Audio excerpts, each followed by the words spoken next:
त्यांची मुलं काय वाक्यता करत आहे लक्षात ठेवून घ्या. कारण आज परधर्मीय या हिंदूंवरती, या हिंदू धर्माला तोडण्याकरती आपल्या मुलांना काय संस्कार देत आहेत.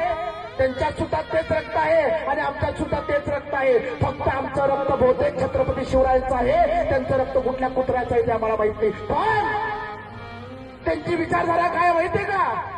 मोठी गाडी घेतो, मोठा बंगला बांधतो, हजारो तोळे सोनं करतो हे नाही. आज प्रत्येक जिहादी मुलाचं एकच स्वप्न आहे, ते म्हणजे काय? 500 वर्ष आपण वाट बघितली श्री रामप्रभूंना परत अयोध्येत निर्माण करण्यासाठी. ते भव्य आणि दिव्य मंदिराचे निर्माण झालेलं आहे. पण प्रत्येक जिहादी मुलाची इच्छा एकच आहे.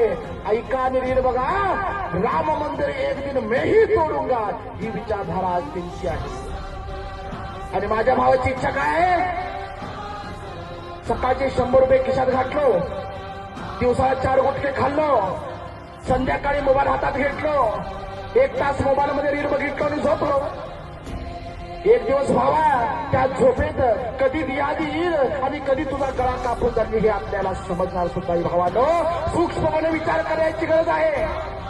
जर आपल्या धर्मासाठी जिहादी जेवढे कट्टर असतील, आपलं वर्चस्व, आपला संसार, आपला स्वार्थ सोडून आपल्या धर्मासाठी निष्ठावंत होत असते, तर आम्ही तुम्ही कमी आहोत का?